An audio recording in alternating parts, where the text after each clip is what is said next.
right, hey dudes, we're going to talk about weighted averages. If you are in college, you are probably relatively familiar with weighted averages, even if you might not fully understand how to calculate them. It's actually a very simple process, and we're going to talk about it right about now. So atomic masses, the masses that we see on the periodic table, let me grab it, whoop, all of these are actually weighted averages of isotope masses. I'll try to remind you of that here in a second, but before we get there, let's talk about how to calculate a weighted average.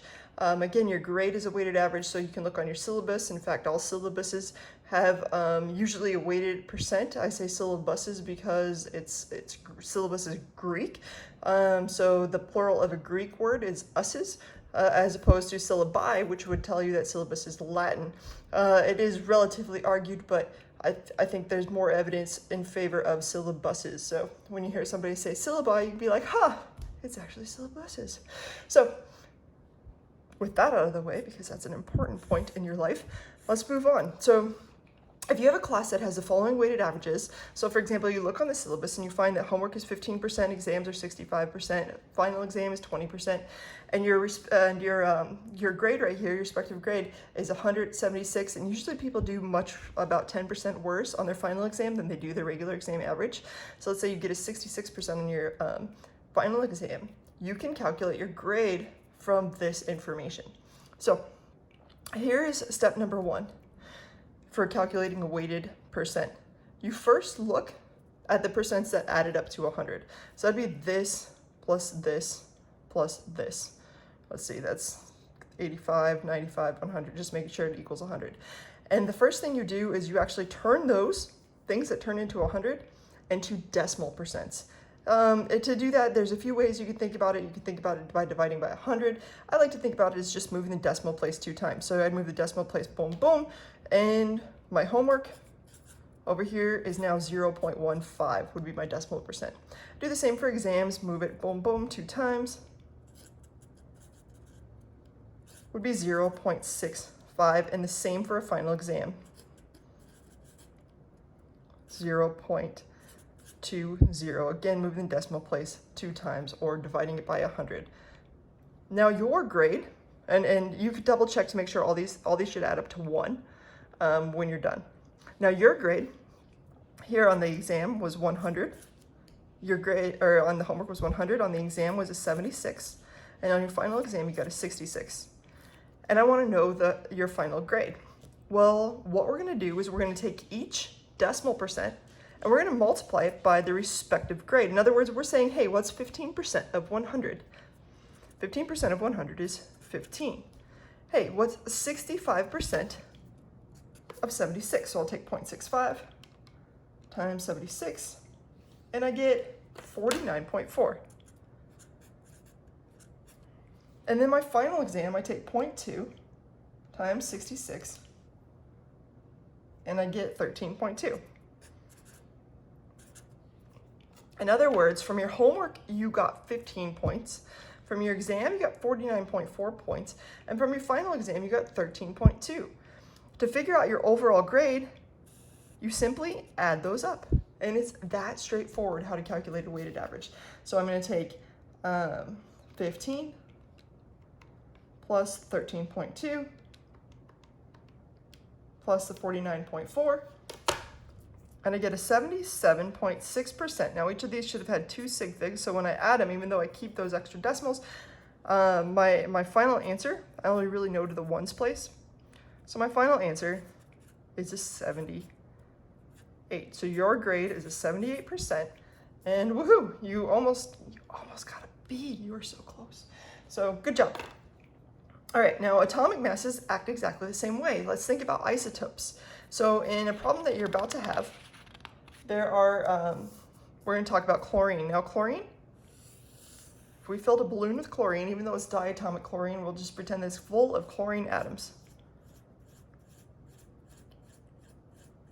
So we've got this balloon and it's full of these little chlorine atoms, and remember they're very, very, very, very tiny. Now if you reached in and you pulled out 1 chlorine atom, its mass would not be 35.45. Instead, its mass would depend on its isotope, whichever isotope you pulled out. Now, if you remember, isotopes are the same element. In other words, they have the same number of protons. So all chlorine atoms will have 17 protons. But they'll have a different number of neutrons. In other words, a different mass number. So chlorine has two main ones. There's isotope 35 and there's isotope 37. And in the sample, it's not half and half, it's not 50-50. If it were 50-50, we could look at this and say, hey, the average mass is 36 because 35 plus 37 divided by 2 is 36. Instead, we have to look at the exact percents. So if you went through and did a study of chlorine, you would find that these two main isotopes have the following isotope masses, their exact masses. Remember that this is just a very close guess. So for chlorine, the isotope mass is for chlorine 35 is 34.969 grams per mole. And the isotope mass of chlorine 37, so let me put a 35 here, and the isotope mass for chlorine 37 is 36.966. So this one has a mass, again, of about 35, or 34.969, and this one has a mass of about 37, or 36.966 grams per mole. So when you reach in there, you're going to get one of these two isotopes. Now, what are your chances you're going to get one over the other? Well, that depends on the actual percents that each one is. So the relative, and we call this relative abundance. The relative abundance, in other words, the abundance of chlorine 35 is 75.78%. In other words, about 3/4 of these are going to be chlorine 35. The other 1/4, in other words, 24.22%, these should add up to 100. So I wouldn't even need to tell you this. You should know that they're going to add up to 100 and be able to calculate 100 minus 75.78 would give me 24.22%. So given this information, when you reach in, you grab 4 individual atoms. What you'll find is 3 of them have a mass of this, and 1 of them has a mass of that.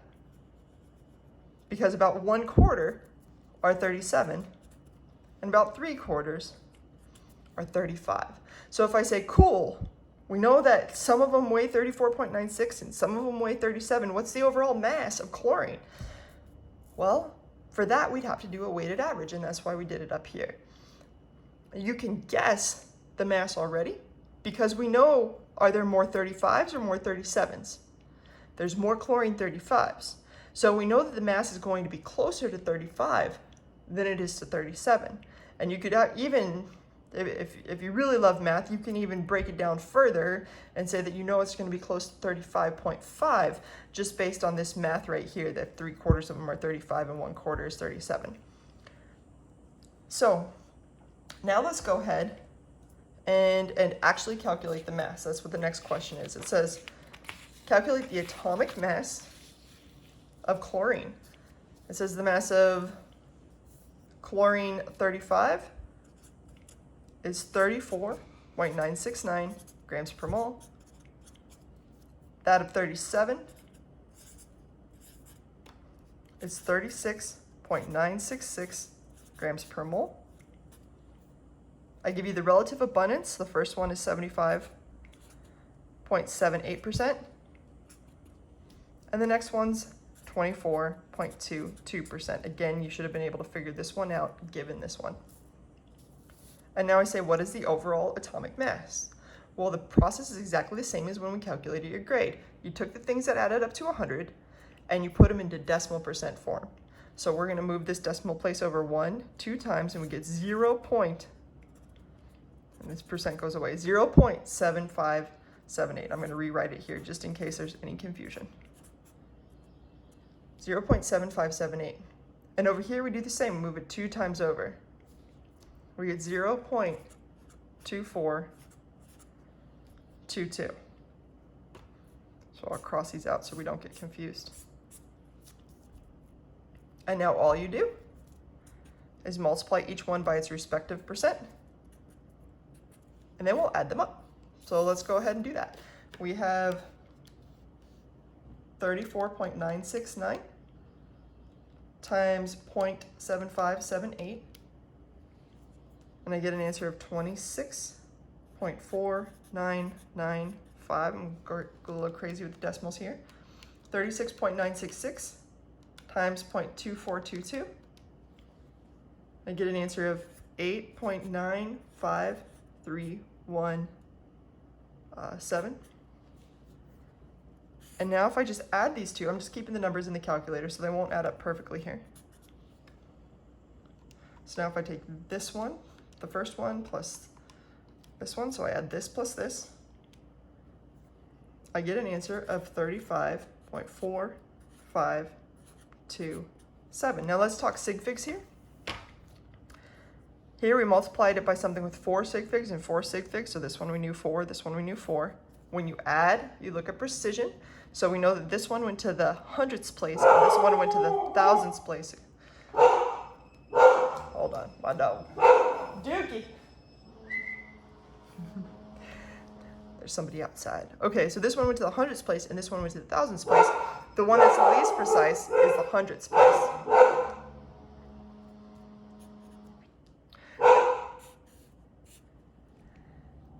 And therefore we know our answer to the hundredths place. We ask if this number is 5 or greater. It's not. Our answer is 35.45 grams per mole. In other words, our initial guess that it would be closer to 35 than 37 because there's more 35s than 37s is correct. I better pause this and go get that boy. Okay, Duke says he's sorry.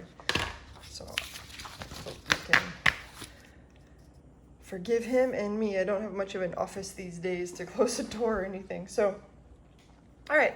The next question says, what is the atomic mass of the theoretical element chemistrium, given that it has 2 isotopes? So these 2 isotopes are 306 and 307, and the information is given here. So first, let's go ahead and guess what it should be. So the first isotope is chemistrium 306. And it's telling you that there's about 74%. So if chemistrium, we'll just pretend we have a big old sample of it, we know that about 74% of it is going to be this chemistrium 306. We know that the other 26% of it is going to be chemistrium 307. So I already know that it's going to be closer to 306 than 307, and this one also happens to be the more abundant, more stable. Usually the one that is more abundant is also the one that is more stable. So we have a lot more 306, telling me that the average mass, the weighted average mass of chemistrium is going to be closer to 306. In fact, I can even go so far as saying I know that it's going to be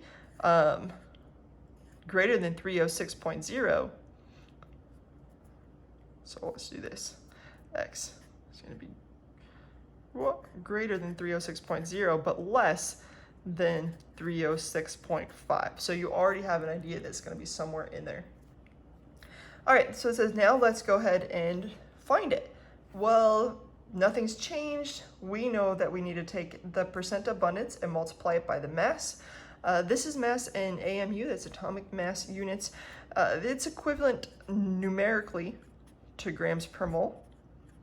AMU is what you use to describe the mass of one single atom, but it's also, again, the same for if you have an entire mole. In other words, 6.022 times 10 to the 23rd of these things would have a mass of 306.105 grams. All right, so we're going to start by taking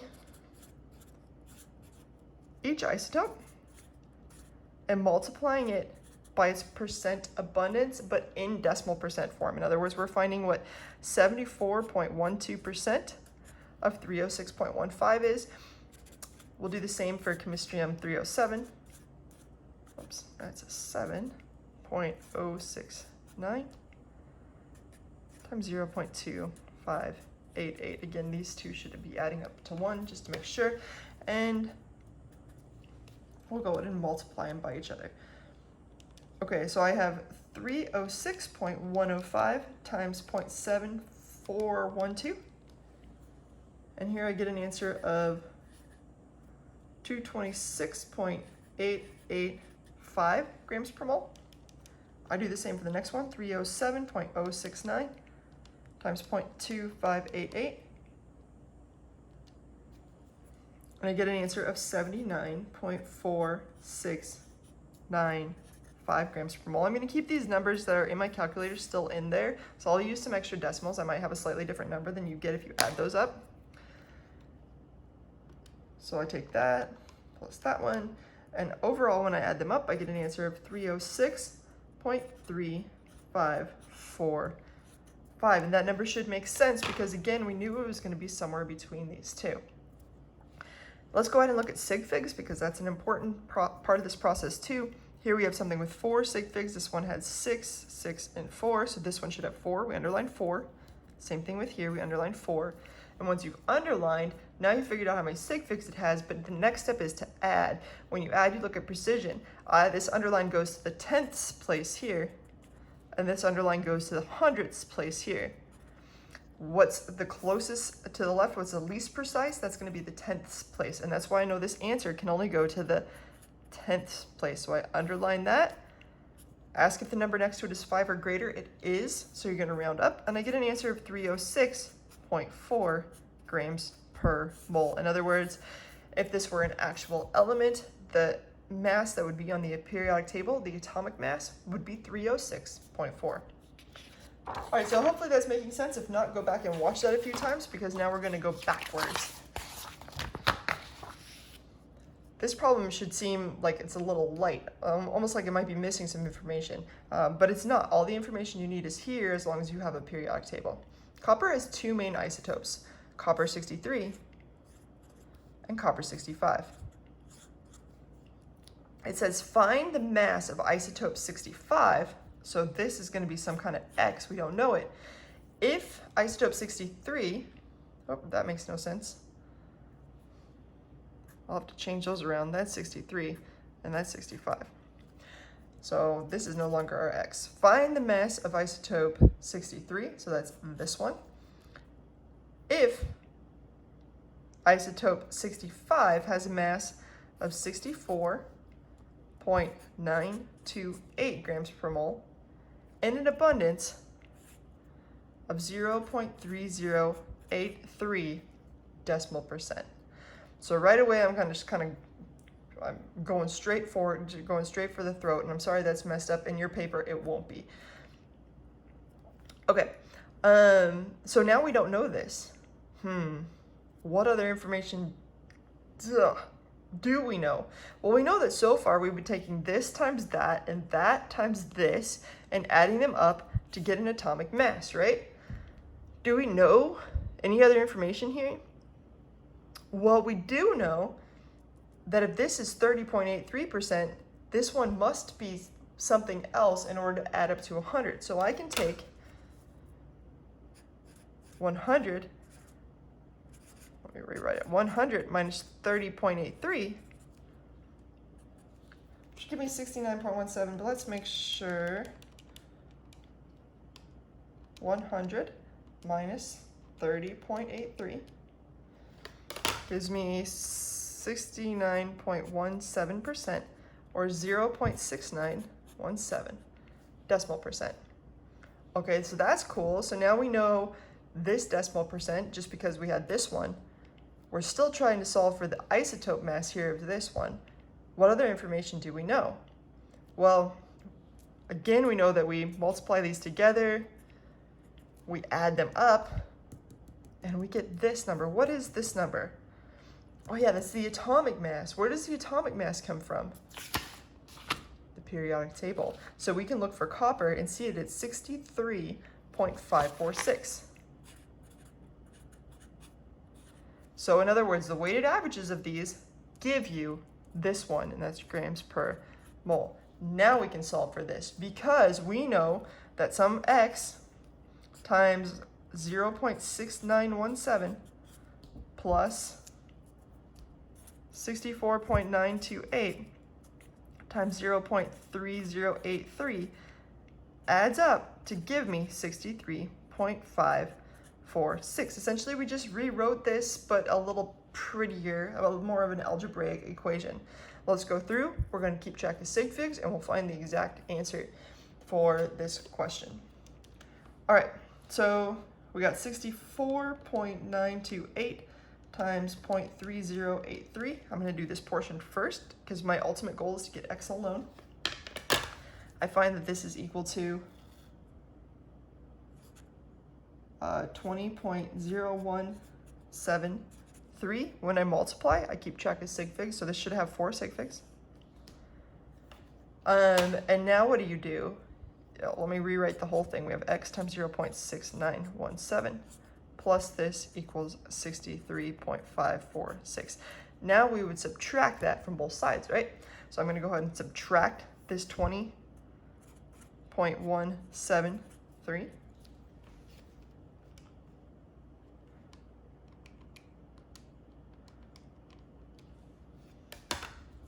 I kept extra sig figs in there, and I get an answer of 43.5287, and that's equal to x times 0.6917. Now here we want to keep track of sig figs. Sorry, I missed a 0 there in the writing, but I did not miss it in the calculation, I believe. This has 4 sig figs, so we have to remember that as 4, but here we are subtracting. So what do you do when you subtract? You look at precision. So this we know to the hundredths place, and therefore we would know this one to the hundredths place. All right, now we want to get x alone, so now we're going to divide each side by 0.6917. I'm going to hit divide by 0.6917.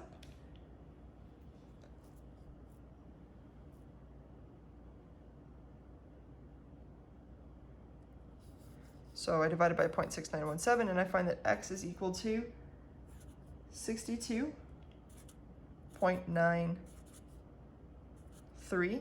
This had 4 sig figs underlined. This one also had 4, and therefore my answer should have 4. So I get 62.93 grams per mole. Does our answer make sense? Yeah, and here's why. This is copper 63, so the mass should be really close to 63. At least round up to it to one whole number as 63, and that's exactly what it does. So our answer is 62.93, and we went backwards. The isotope mass of 63 is that, and don't forget that this came from the periodic table. So if you get a question that seems like it's missing some information, don't forget that your periodic table is available to you as well. All right, y'all. Hope this helps, and good luck. Study hard.